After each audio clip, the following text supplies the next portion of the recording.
Então, a capacidade térmica de um corpo é definido por essa razão, né? Esse Q é a quantidade de energia que entra no corpo. E o ΔT é a variação de temperatura. Né? Esse Q ele pode ser positivo ou negativo, né? Então, a gente assume que é positivo quando a energia entra no corpo, tá? E aí, quando a energia entra, esse ΔT, que é a variação de temperatura, ele é positivo, né? Porque se eu estou recebendo energia na forma de calor, a minha tendência, né, a tendência do corpo que está recebendo a energia é aumentar a temperatura. Então, essa variação de temperatura, ela é positiva, se o Q for positivo, né? E a variação de temperatura vai ser negativo se o Q for negativo. Ou seja, se ao invés de entrar, né, sai calor do corpo, na forma de sai energia na forma de calor, tá? De modo que essa razão aqui é sempre positiva, então a capacidade térmica é sempre um número positivo, independente de estar entrando ou saindo energia, né? A variação de temperatura vai acompanhar o sinal da variação de temperatura, acompanha o sinal da energia que entra ou sai, né, de modo que essa razão ela é sempre positiva, tá? E aí a capacidade térmica de um corpo diz o quanto ele é resistente à variação de temperatura. Eu vou colocando calor, eu vou colocando energia na forma de calor, quanto maior a capacidade térmica desse corpo, menor é a variação de temperatura que ele sofre, tá?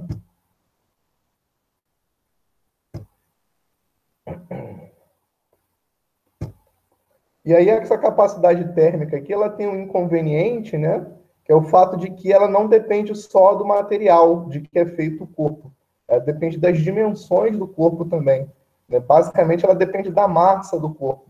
Tá? Então, na aula passada, a gente discutia a relação dessa capacidade térmica com a massa. A gente sabe que se eu tenho dois corpos feitos de um mesmo material, se eles tiverem massas diferentes, as capacidades térmicas são diferentes.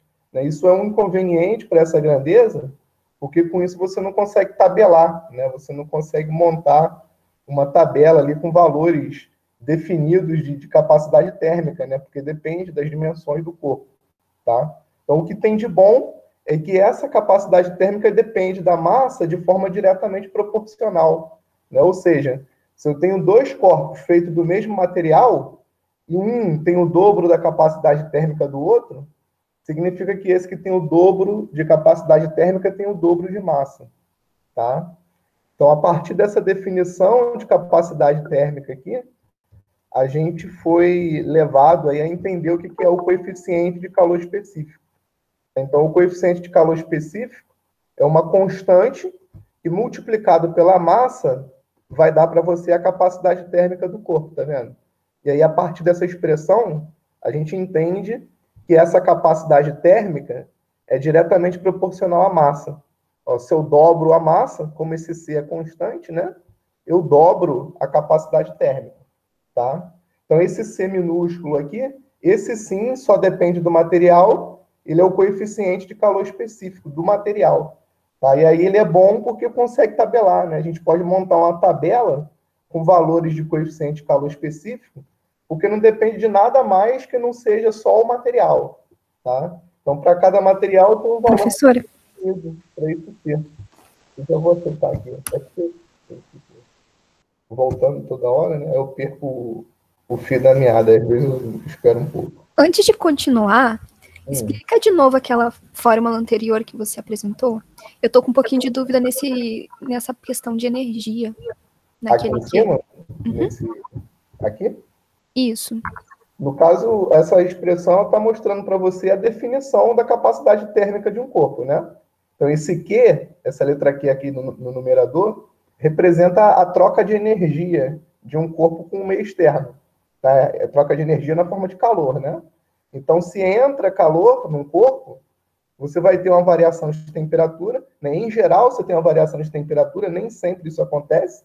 E hoje a gente vai discutir quando não acontece, tá? Mas uma vez que eu tenho uma variação de temperatura associada a um ganho de energia na forma de calor, a gente define a capacidade térmica do corpo por essa razão que a gente está vendo aqui. É a quantidade de energia que entra dividido pela variação de temperatura sofrida. Então, vamos supor que entre 500 Joules, tá? Vamos falar na unidade aqui do Sistema Internacional, tá? Joule por Kelvin. Vamos supor que entre 500 joules de energia num certo objeto, num certo corpo. E aí a variação de temperatura desse corpo é de 10, vamos supor que seja de 10 Kelvin. Qual que é a capacidade térmica desse corpo? 500 por 10 dá 50, né? Então você tem uma capacidade térmica de 50 joules por Kelvin. O que isso quer dizer? Mas aí essa unidade de Kelvin não corta com a de baixo, da de temperatura? Não fica só, sei lá, 50 joules? Não, ó, joule é energia, né? Kelvin é temperatura.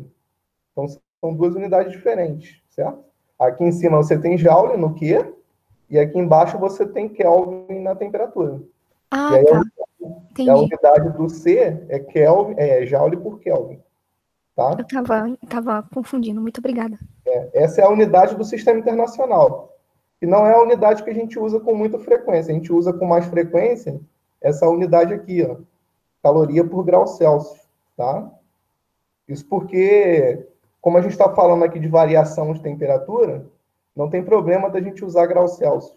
Toda vez que eu tenho uma grandeza ou uma fórmula, né, onde aparece ΔT, variação de temperatura, eu posso usar grau Celsius sem nenhum problema, tá? Porque, como a gente viu na aula passada, variações de temperatura em grau Celsius são iguais a variações de temperatura em Kelvin.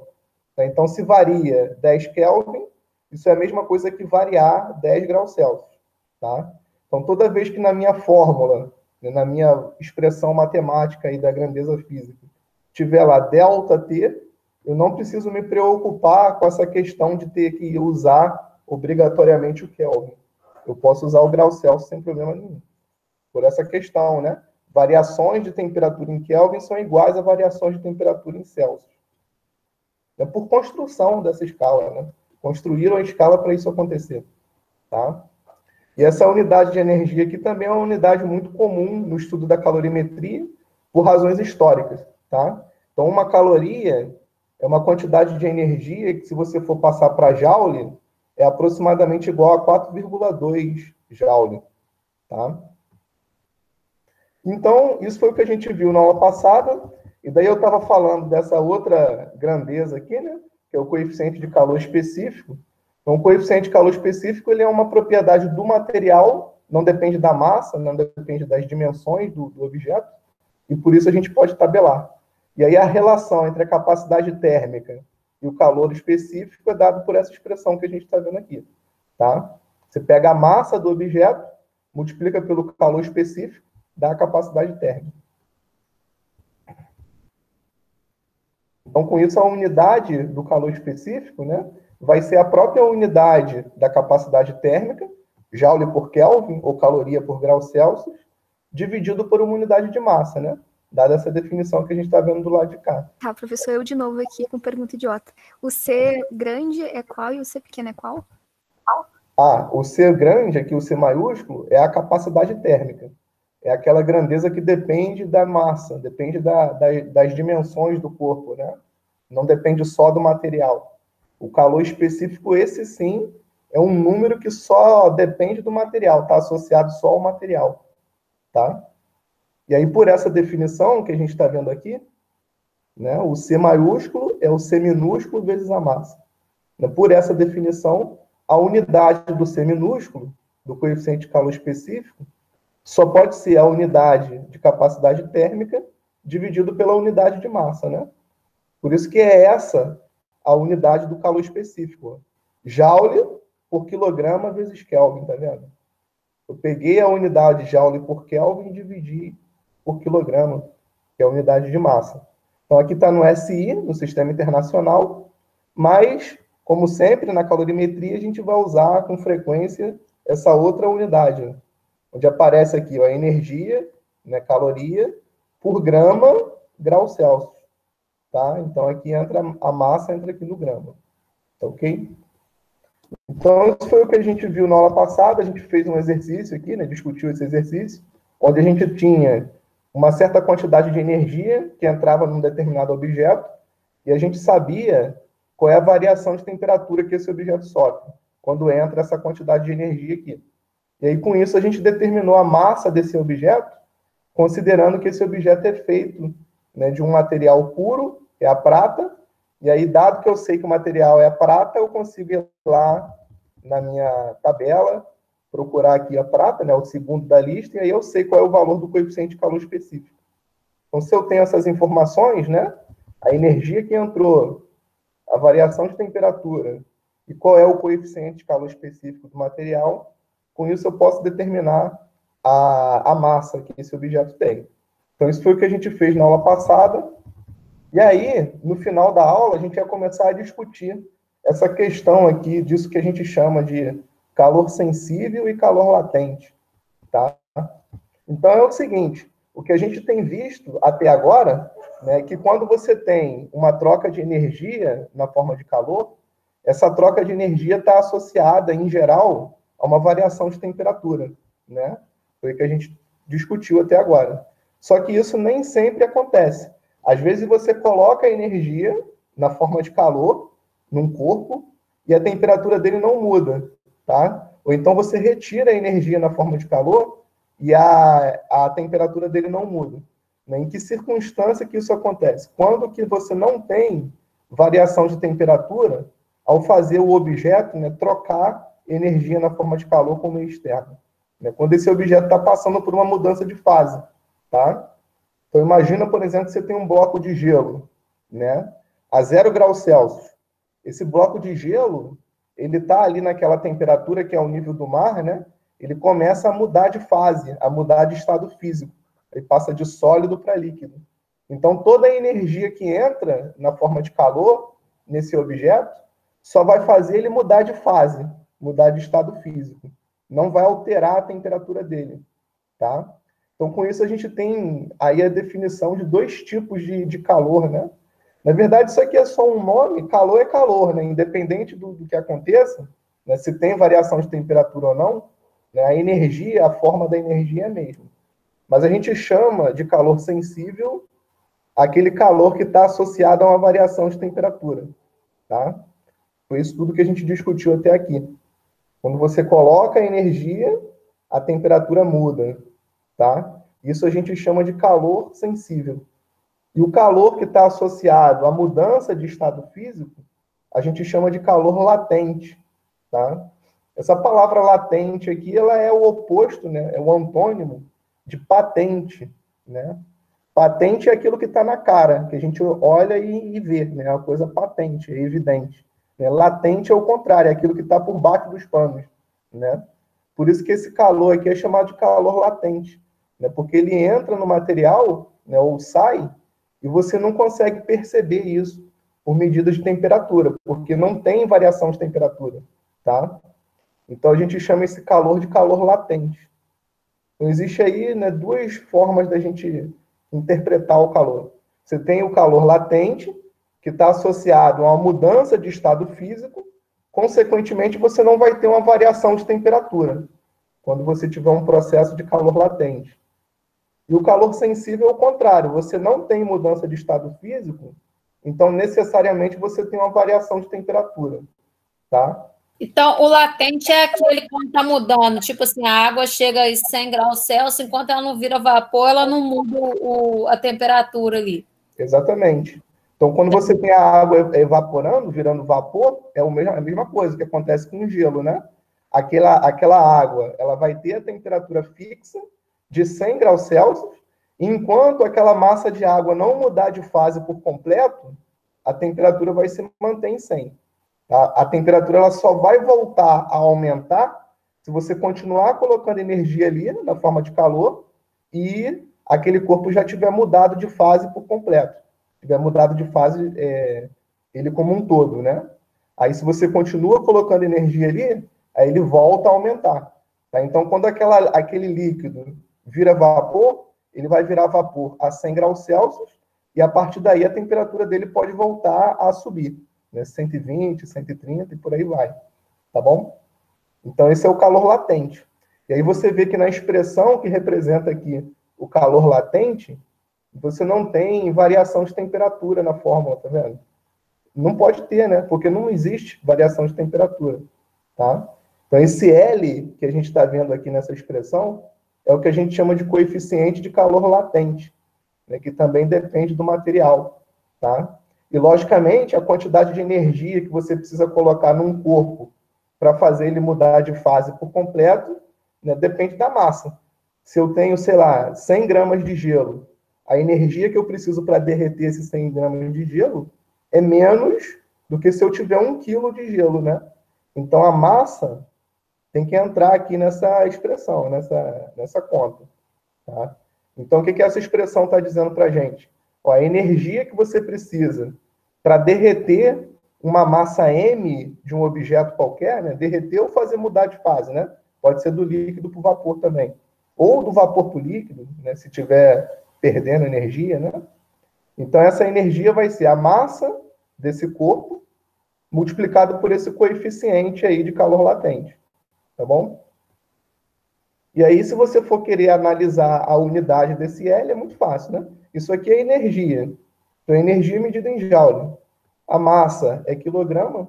Então, a unidade aqui do L tem que ser joule por quilograma, né? Ou então, caloria por grama também serve. Energia por massa, tá vendo? E aí, se a gente retornar aqui para essas duas definições que a gente já viu na aula passada, né? A gente pode fazer o seguinte, a gente pode misturar as duas, né? Pegar esse MC aqui e colocar no lugar desse C maiúsculo, tá? E aí passar esse ΔT para o outro lado multiplicando, a gente vai ter essa expressão que está aqui, ó, que é uma expressão muito conhecida aí da calorimetria. Por isso que ela tem até um nome, ó, a equação fundamental da calorimetria, tá? Então, o que é essa expressão aqui? Nada mais é do que você pegar essas duas definições aqui, né? E embutir elas numa coisa só, tá? Você pegou esse MC, colocou no lugar do C maiúsculo, passou o ΔT para o outro lado multiplicando, e aí você obteve essa expressão que está aqui, que é a chamada equação fundamental da calorimetria, tá? Então, quando eu tenho variação de temperatura, a energia que está associada a uma variação de temperatura é dada por essa expressão, MC ΔT. E aí, quando eu não tenho variação de temperatura, a energia é dada por essa expressão aqui, M vezes L, tá? Calor latente, calor sensível. E aí a gente tem a curva de aquecimento, né? A curva de aquecimento nada mais é que um gráfico que mostra aqui a variação de temperatura conforme eu vou colocando energia na forma de calor num certo corpo, tá? Então, é a variação de temperatura em função da energia que entra, tá? Então, por exemplo, aqui, ó, inicialmente, eu tenho um corpo no estado sólido, tá vendo? E aí a temperatura é uma temperatura baixa, né? Relativamente baixa aqui. E aí, se eu continuo colocando energia nesse objeto, né? Ou seja, se eu vou me deslocando aqui para a direita, nesse gráfico, o que vai acontecer é que esse corpo que estava sólido, ele começa a passar por um processo de liquefação. Ele começa a ficar líquido, né? A difusão, no caso, né? Ele está passando do estado sólido para o estado líquido, tá? E aí, nesse processo de passagem de um estado por outro, ó, o gráfico é representado por uma linha reta horizontal, né? Como não poderia ser diferente, já que nesse processo a temperatura não muda, a temperatura é fixa, tá vendo? Então, ele era sólido, derreteu, né? Começou a derreter. Aqui, nessa etapa aqui, ele está derretendo. Quando ele chega nesse ponto, significa que ele já derreteu por completo. E aí, se você continua colocando energia, você vai ter um líquido que tem a sua temperatura aumentada, né? Aumentando com o calor que vai entrando. Até que, de novo, ele atinge aqui uma temperatura de ebulição, e aí, se você continua colocando energia ali, esse líquido ele vai virar vapor. Tá? Ele vai vaporizar, né? Até que chega aqui num ponto onde você já tem aquele líquido já completamente transformado em vapor, e aí, se você continua colocando energia, esse vapor vai ter a sua temperatura, né, aumentada aí, tá? Aqui tem uma observação... E o plasma? O plasma é gás ionizado, né? O gás ionizado é quando você tem lá os átomos, né, que formam um certo gás, você coloca tanta energia ali naquele material que você consegue arrancar os elétrons da estrutura dos átomos, né? Então, aqueles átomos eles ficam ionizados, né? Com menos elétrons, e aí você tem o plasma. Tá? Então, o plasma é um gás, vamos dizer assim, super energético, né? Com muita energia. É um gás ionizado. É um quarto estado físico, né? Por exemplo, o que acontece no Sol lá é plasma, né? O Sol é uma bola de fogo lá, é um plasma aquilo, né? O próprio fogo que você faz na fogueira também é um plasma, né? O fogo é um plasma. Você tem um gás super energético ali, com elétrons livres, né? Se propagando pelo meio, e a estrutura atômica da matéria ali, ela está ionizada. Ela perdeu elétrons. Isso daí também é o fluido supercrítico? Fluido supercrítico, eu não sei do que você está falando. Eu vou pesquisar para procurar saber. Fluido supercrítico, não sei, nunca ouvi falar disso, não.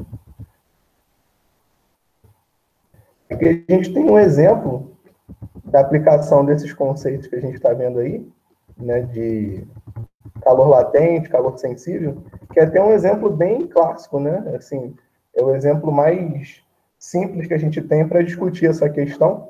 Então, você tem uma quantidade de gelo, é 1 grama de gelo, tá? E aí você vai colocando energia na forma de calor nessa massa de gelo, e aí vai vendo o que vai acontecer. Eu quero saber qual que é a quantidade de energia na forma de calor que eu tenho que colocar nessa massa de gelo para transformar ele em vapor de água a 120 graus Celsius. Tá vendo? Então, como é que a gente pode fazer isso? Como são 5 processos, né? Quais são os processos que a gente tem aí nessa questão? Primeiro, você tem o gelo, inicialmente a menos 10 graus Celsius, e aí se você for colocando energia na forma de calor, o que vai acontecer com esse gelo a menos 10 graus Celsius? Ele vai começar a esquentar. A temperatura dele vai subir, né? E aí ele não vai estar derretendo ainda, né? Porque a temperatura dele ainda está abaixo de zero. Tá? Então, o primeiro processo é um processo de calor sensível. Essa massa de gelo vai ser esquentada. A temperatura que era menos 10 vai passar a chegar no valor zero. Tá? E aí, se eu continuo colocando energia na forma de calor, uma vez que aquela massa de gelo agora tem temperatura de 0 graus Celsius, o que vai acontecer é que ela vai derreter, né? E aí, enquanto ela estiver derretendo, eu tenho calor latente, porque não tem variação de temperatura, tá? Então, até esse objeto chegar à temperatura de 120 graus Celsius, ele vai passar por 5 processos, que são esses que estão destacados aqui na resolução. Ó. Aqui tem... Ah, não, que o último é o total. Tá, então, ó, o primeiro processo é um processo de calor sensível, tá vendo? Tem M, C, delta T, tá? Qual que é o valor da massa? É 1 grama, tá dado aqui no enunciado, tá? E aí o C que você vai colocar aqui nessa conta é o C do gelo, tá? É o coeficiente de calor específico do gelo. Porque se você está no estado físico sólido, o valor do C é 1. Se você está no estado físico líquido, o valor do C é outro, mesmo para o mesmo material, tá bom?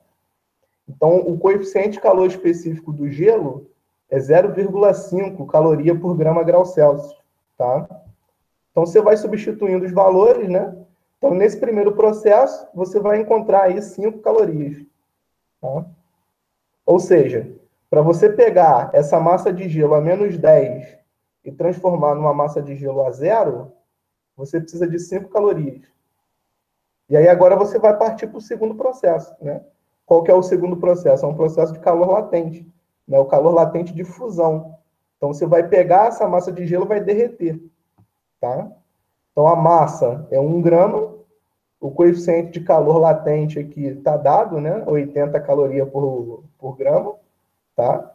E aí quando você multiplica a massa pelo calor latente, coeficiente de calor latente, você tem a quantidade de energia para derreter aquela massa de gelo. 80 calorias, né? Porque se o M é 1 e o L é 80, vai dar 80. Então, agora você derreteu aquela massa de gelo.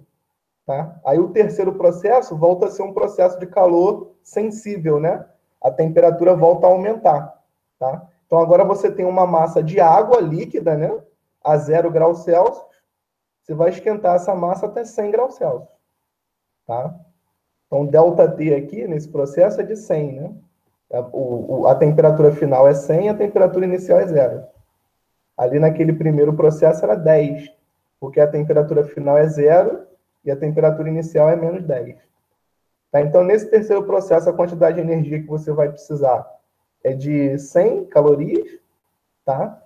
O quarto processo é de calor, volta a ser um calor latente, porque você vai pegar essa massa de água líquida, né?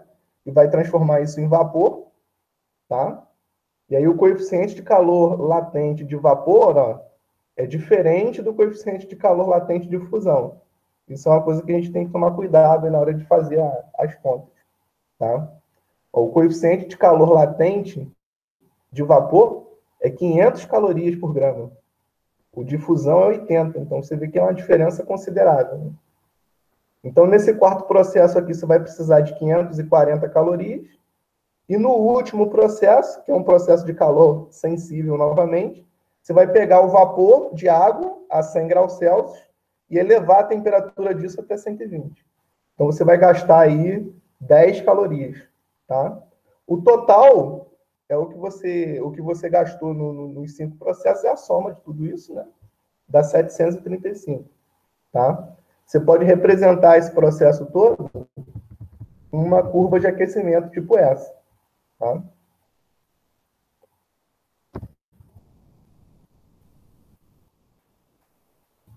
Tá? Então, tudo isso que a gente tem discutido até aqui é muito relativo a um corpo só, né? Eu estou falando aqui de um objeto, que no caso é essa massa de gelo, de 1 grama, e aí esse objeto está recebendo energia do meio externo, né? do lado de fora aí, do ambiente onde ele está, né? O que a gente vai discutir agora é a questão da troca de calor entre corpos, né? Vamos supor que você tenha N objetos, N corpos interagindo, trocando energia na forma de calor entre eles, né? O que acontece é o seguinte, a gente pode começar pensando do caso mais simples, né? Vamos supor que esse número N aqui vale a 2, ou seja, eu tenho 2 objetos trocando energia na forma de calor, tá? Logicamente, como esses objetos eles estão isolados, a gente está assumindo que eles estão isolados, né? Eles só trocam energia entre si, né? A energia total do sistema ali tem que se conservar, ou seja, a energia que um ganha tem que ser igual à energia que o outro perde, né? Então, vamos supor que esse objeto 1 aqui recebeu uma quantidade de energia Q1 positiva na forma de calor. Se quem colocou essa energia foi o outro corpo, o corpo 2, então o Q2 associado ao outro corpo tem que ser menos Q1, de modo que essa soma aqui dê 0, tá? A soma Q1 mais Q2 tem que dar 0. Quando eu tenho 2 objetos isolados do meio externo, e eles estão trocando energia na forma de calor, né, a soma dos calores trocados tem que dar 0. Tá? Isso é uma imposição da conservação da energia total do sistema ali. Tá bom? Agora, se você tiver um monte de corpos, né, aqui nessa fórmula está mostrando N corpos diferentes, a soma desses N calores tem que dar igual a 0. Tá bom? Significa que aqui você vai ter alguns que vão diminuir de temperatura, outros que vão aumentar de temperatura, de modo que a energia total do sistema, né, a soma ou a média, ela não vai mudar, né, porque você não está tendo interação com o meio externo. É como se você tivesse vários objetos, cada um a uma temperatura inicial diferente, trocando energia dentro de uma garrafa térmica, tá? Dentro de um ambiente adiabático. A gente chama de ambiente adiabático esse ambiente que não permite troca de calor com o meio externo, tá? Então, quando você tem uma situação dessa, a soma de todos os Qs tem que dar 0, tá? E a gente tem um exemplozinho aqui bem também simples, porque eu estou falando de 2 corpos só, né? E 2 corpos que são feitos do mesmo material, né? Então, aqui está dizendo o seguinte, ó, que massa de água a 12 graus Celsius e a 52 graus Celsius, devemos misturar para obter 10 kg de água a 22 graus Celsius. Tá? Então, você tem uma porção quente, né? 52 graus Celsius. Você tem uma outra porção fria, a 12 graus Celsius. Quando você mistura essas duas porções, a temperatura final de equilíbrio é 22. Tá? Quais são essas massas que você precisou misturar para isso acontecer? Né? Sabendo que a soma dessas massas dá 10 kg, né? E está dizendo que massas de água 12 de 52 devemos misturar para obter 10 kg de água a 22 graus Celsius. Tá? Essa questão aqui, como a gente está falando do mesmo material, né? As duas massas são de água, então a gente já pode, de certa forma, inferir aqui qual das massas tem que ser maior, né? Se é a mais fria ou a mais quente. Ó, a temperatura de equilíbrio aqui, ó, é 22. Essa temperatura de equilíbrio ela está mais perto da massa fria do que da massa quente, tá vendo? 22 está mais perto de 12 do que de 52. Né? Então, como o material é o mesmo, ou seja, o coeficiente de calor específico é o mesmo, né? Significa que a massa fria ela é maior do que a massa quente. Né? Mas quais são esses valores de massa que a gente tem que misturar para isso acontecer? Né? Eu sei que a soma dá 10 e eu sei que a temperatura de equilíbrio é 22. Então, quais são os valores de massa de água a 12 graus Celsius e a 52 graus Celsius que eu tenho que misturar? Aí a gente vai usar esse conceito aqui. Tá? Os calores trocados dessas duas massas tem que dar zero. Tá?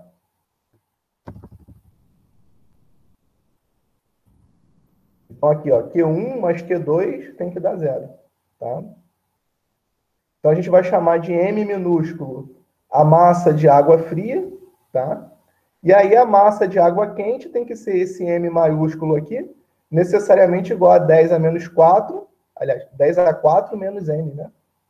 Porque a massa total do sistema dá 10 quilos. Se eu passar para grama, né, esse quilo aqui é 10 elevado a 3, 10 a 3 com esse 10, dá 10 a 4 gramas. Então, essa é a massa total do sistema. Tá? Se a água fria eu vou chamar de M minúsculo, então a massa da água quente tem que ser o total, 10 a 4, menos a massa fria, que é o M minúsculo. Tá? Então, a massa da água quente vai ser 10 a 4 menos M. E a massa da água fria é o próprio M. Então, o Q1 é a energia que a massa de água fria recebe, ou seja, Q1 é um número positivo, né? Porque é uma quantidade de energia recebida, enquanto que Q2 é a energia que a massa quente cede, ou seja, é um Q negativo, é um número negativo, porque é uma energia cedida. Então, quando eu somo essas duas quantidades, vai dar zero. Tá? E como é que eu faço para representar essa quantidade Q1 aqui? Ó, Q1 é a energia associada à massa de água fria. Então, eu vou usar essa fórmula.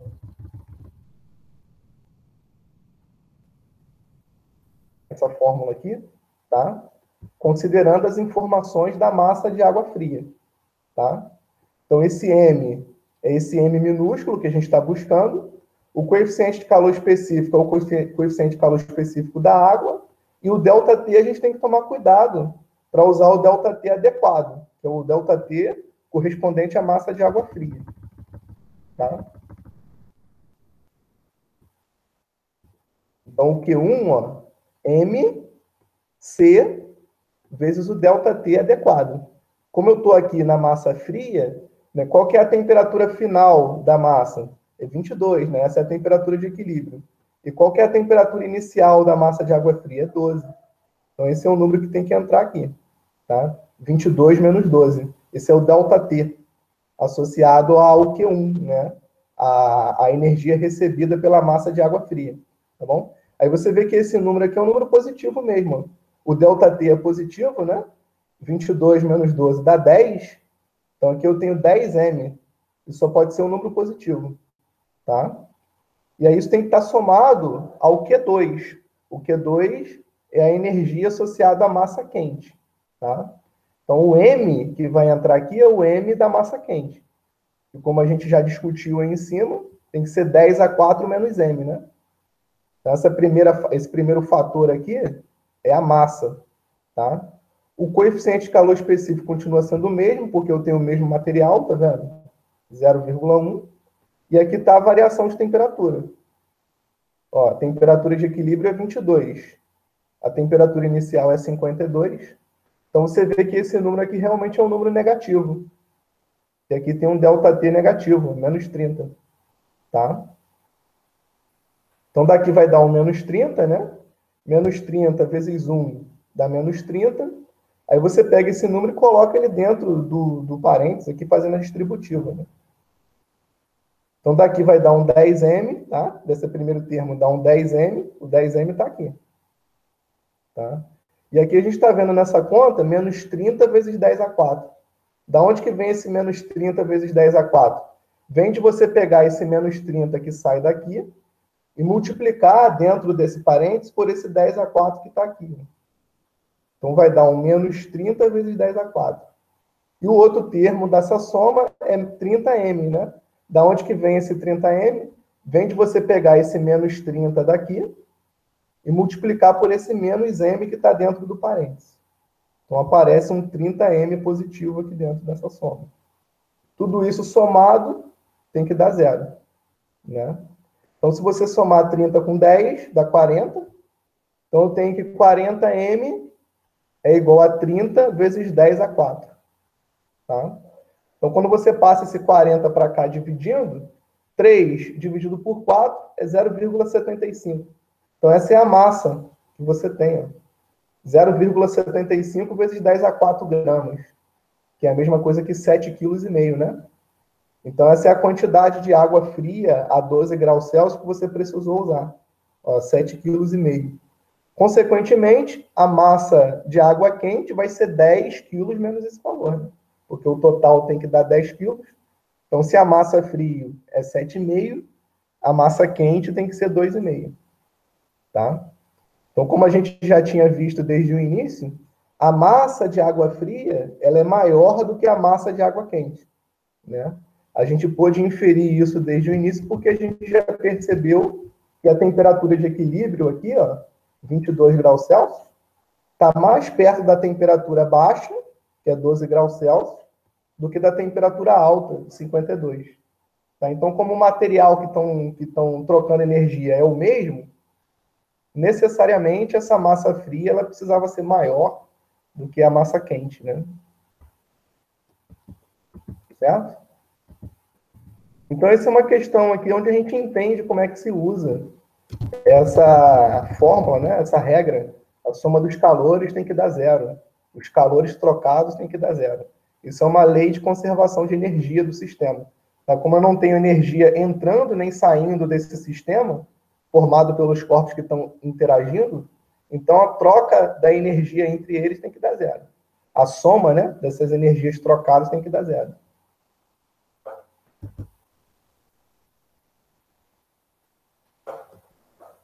Essa outra questão aqui, ela já é um pouco mais interessante, porque além da gente considerar mais do que dois corpos, né, a gente ainda tem a questão de que a gente está levando em consideração o valor da capacidade térmica de um calorímetro, coisa que a gente não fez no exemplo anterior. Tá? No exemplo anterior, esses dois objetos aqui, né, essas duas massas, a de água fria e a de água quente, foram colocadas dentro de um recipiente que não tinha interação com essa massa de água. Tá? Então, é um calorímetro ideal. O que foi usado aqui na questão 3 é um calorímetro ideal. Ele não interage com os objetos que estão dentro dele. Ou seja, ele não aumenta nem diminui a temperatura em função do que está acontecendo ali dentro. Tá? Ao contrário do que acontece nesse outro exemplo. Agora a gente tem um calorímetro que não é um calorímetro ideal. É um calorímetro que tem uma capacidade térmica. E a gente quer descobrir exatamente qual é a capacidade térmica desse calorímetro. Tá? Então, só para explicar melhor, né? O calorímetro nada mais é do que um recipiente que a gente usa para fazer experiências aí de calorimetria, tá? Geralmente, por exemplo, uma garrafa térmica é um calorímetro, né? Porque você coloca ali os objetos para interagirem, né? Eles trocam energia e tal.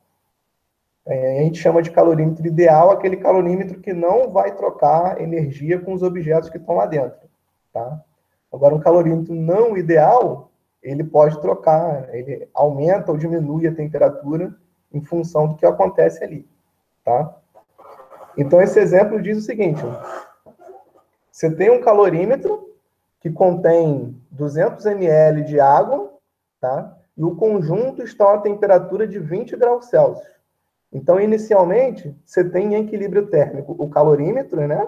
A garrafa, com 200 ml de água lá dentro, tudo a 20 graus Celsius, tá? Aí você coloca nesse calorímetro 125 gramas de uma liga a 130 graus Celsius, tá? E aí verificamos que após o equilíbrio térmico, a temperatura final é de 30 graus Celsius. Qual é a capacidade térmica do calorímetro? Tá? Então é isso, você tinha lá o recipiente com 200 ml de água dentro, tudo isso a 20 graus Celsius, daí você pegou e jogou dentro dessa água um pedacinho de metal, né, uma liga, 120 gramas, 125 gramas de uma liga, que estava a 130 graus Celsius. Aí deixou o tempo passar e percebeu que a temperatura de equilíbrio atingida pelo sistema é uma temperatura de 30 graus Celsius. Tá? Com isso, a gente pode determinar o coeficiente, aliás, a capacidade térmica desse calorímetro, né? O que a gente tem que fazer é usar, como sempre, essa regrinha aqui. A soma dos calores trocados, né, tem que dar zero, tá? Então, quais são os Qs, né? Quantos são os Qs que a gente vai usar? A gente vai usar 3 Qs, né? Você tem o Q associado ao calorímetro, você tem um Q associado à massa de água, e você tem um Q associado à liga metálica lá que você jogou dentro do teu recipiente, tá? Então, esse primeiro Q aqui, nada mais é do que a gente usar a definição de capacidade térmica, né? A gente sabe que a capacidade térmica é o Q sobre ΔT. Então, se eu multiplico a capacidade térmica por ΔT, eu vou ter o valor da energia, né, que esse calorímetro trocou com o resto do sistema, tá bom? O outro que eu tenho vai ser a massa de água multiplicado pelo coeficiente de calor específico, multiplicado pela variação de temperatura que essa massa de água tem, tá? E o terceiro Q é o que está correspondendo à liga metálica. Então, você vai pegar a massa, multiplicar pelo coeficiente de calor específico da liga, que tem que ser dado, né? Vezes a variação de temperatura, tá? Então, começando aqui pelo calorímetro, o valor do C, né, a capacidade térmica do calorímetro, é justamente o que a gente está buscando. É o que a gente quer saber quanto vale. Tá? Então, esse C aqui a gente só vai obter no final da conta. Então, esse C vai ser multiplicado pela variação de temperatura do calorímetro. Tá? Ó, o calorímetro não estava inicialmente a 20 graus Celsius, junto com a massa de água. A temperatura final de equilíbrio não é 30. Então, qual que é o ΔT associado ao calorímetro? Vai ser 30 menos 20, né? Vai dar 10. Então, está aqui a primeira conta, né? A primeira parte da conta. A segunda parte é, você pega a massa de água e coloca aqui. Só que aí tem uma questãozinha aqui, que é o seguinte, ó. Ele não deu para a gente, o enunciado não forneceu para a gente a massa de água, mas o volume. Ó, deu 200 ml de água, tá vendo? Mas a gente sabe que a densidade da água, né, é 1000 kg por metro cúbico, o que é a mesma coisa que 1 kg por litro, né? Vocês sabem que 1 metro cúbico são 1000 litros, tá? Então, se eu tenho 1000 kg em 1 metro cúbico, é a mesma coisa que ter 1000 kg em 1000 litros, isso dá 1 kg por litro, tá? Então, a densidade da água é 1 litro, aliás, é 1 kg a cada litro, 1 kg a cada litro. Então, se eu tenho 200 ml, 20% de 1 litro, né? Eu vou ter 20% de 1 kg. Tá? Então, são 200 gramas. tá?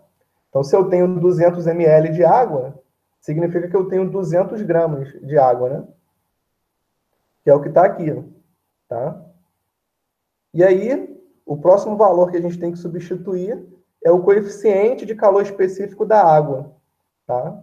O coeficiente de calor específico da água é manjado, vale 1, tá? Geralmente os enunciados nem dão, né? Porque é um valor que é manjado, tá? Então, o coeficiente de calor específico da água que vale 1, você substitui e coloca a variação de temperatura. Assim como o calorímetro, a água estava inicialmente a 20 graus Celsius, a temperatura final de equilíbrio é 30, tá? Então esse ΔT aqui vai dar 10. Tá? Então daqui vai sair um 2000, né? Que é o 200 vezes 10. O primeiro termo dá 10C, tá aqui. O segundo termo dá 2000, que está aqui. E o terceiro termo vai dar esse menos 2.500, tá? Por que é menos? Porque a temperatura da liga, ela diminuiu, né? O ΔT é negativo. Ó, a temperatura final é 30 e a temperatura inicial é menos 130. Então, quando você faz a variação, vai dar um menos 100 daqui, né? Por isso que esse Q é um Q negativo, tá vendo? E aí, quando você soma tudo isso, tem que dar 0, tá? Então, fazendo essa conta, né? Esse 10C tem que dar 500, significa que o valor de C é 50. Ó, 50 calorias por grau Celsius, tá? O que isso quer dizer? Quer dizer que esse calorímetro aqui, para ele variar a temperatura dele em 1 grau Celsius, né? Vamos supor que ele estava a 20. Eu quero que ele passe a ter 21 graus Celsius. Significa que eu tenho que colocar nesse calorímetro uma quantidade de energia aí que é 50 calorias, tá? Então, esse que é o conceito, né, da capacidade térmica. É a quantidade de energia que você precisa colocar num certo corpo para fazer a temperatura daquele corpo variar de uma unidade, né, de 1 grau Celsius, tá?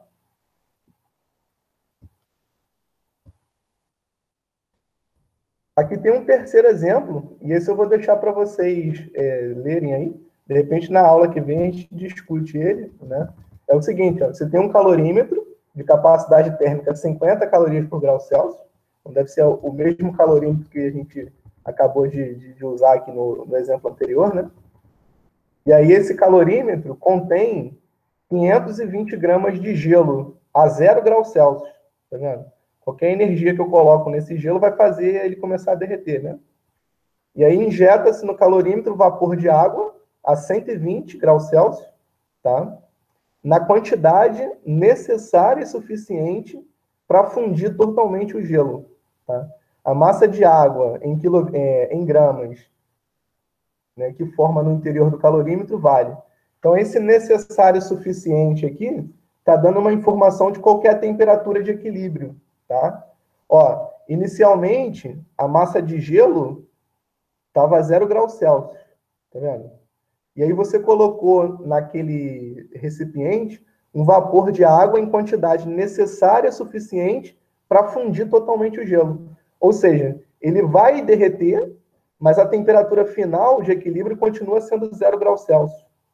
Tá? É isso que quer dizer esse necessário e suficiente aqui, tá? Ela é uma quantidade necessária para derreter o gelo e suficiente, ou seja, não é mais do que o necessário, tá? Então, significa que esse gelo ele vai derreter, mas a temperatura final do sistema, né, continua sendo 0 graus Celsius, tá?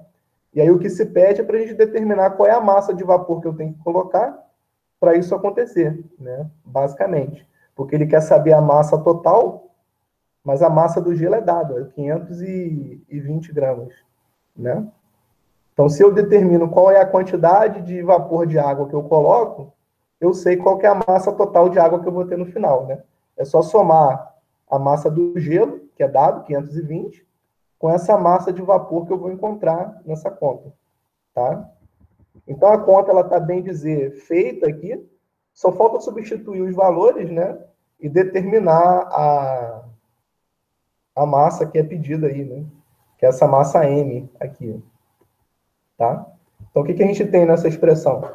Ó, a gente tem aqui um Q associado ao calorímetro, tá vendo? É a capacidade térmica vezes a variação de temperatura. A gente tem um Q aqui associado ao gelo, né, que vai derreter. Então, por isso que não tem nenhum ΔT aqui nessa expressão, do segundo Q, tá vendo? É um calor latente, ó. Você vai ter o derretimento da massa de gelo, mas não vai ter variação de temperatura, tá bom? E aí você tem 3 outras quantidades aqui associadas ao vapor, tá? Primeiro, você tem um vapor que vai diminuir de temperatura. Então, esse termo aqui do final está associado à diminuição da temperatura do vapor de água, tá? Depois, esse vapor de água vai virar água, né? Era vapor, vai virar líquido. Ou seja, ele vai se liquefazer, né? E aí você tem um processo que é de calor latente. E aí, aquela massa de água, né? O vapor virou água, então aquela massa de água a 100 graus Celsius vai esfriar até chegar à temperatura de 0, tá? Então são 5, né? Você tem aqui o calorímetro, o gelo e 3 do vapor. Então são 5 Qs aí, né? 5 energias trocadas, tá? Então vou deixar para vocês fazerem essa conta aqui. Daí na aula que vem a gente discute a resolução dela por completo. Tá ok? Aqui estão os ΔT já, tá vendo? O calorímetro, a variação de temperatura vai ser 0, né? Então esse termo aqui morre, né? Nem precisava colocar ele na conta, tá vendo? Porque esse ΔT aqui é 0, tá? O outro ΔT que aparece aí é o ΔT da água.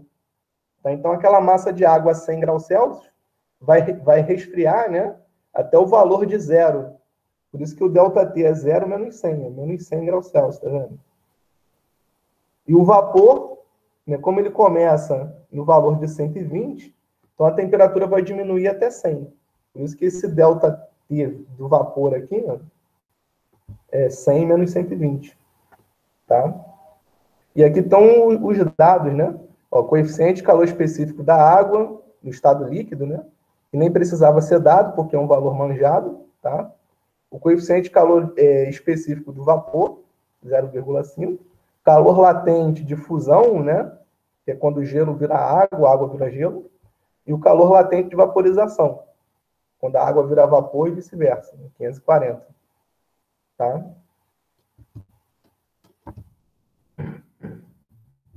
Certo?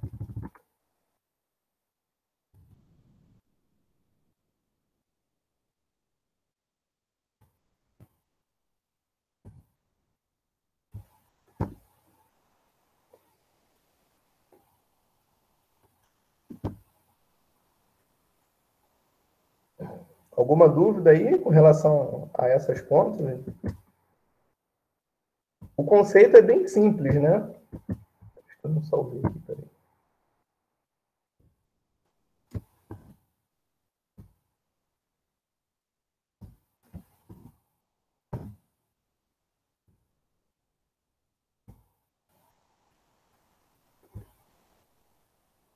O conceito é bem simples. O que tem de mais complicado, como sempre, né, é a interpretação, né? Como é que você matematiza o conceito, né?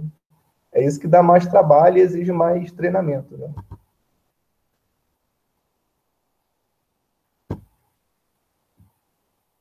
Então, a lista de presença está aqui, tá? No chat. Se vocês tiverem alguma dúvida, estou à disposição aqui para tirar. Se não, por hoje, a gente encerra aqui. E aí, na quinta-feira, a gente está aí de volta.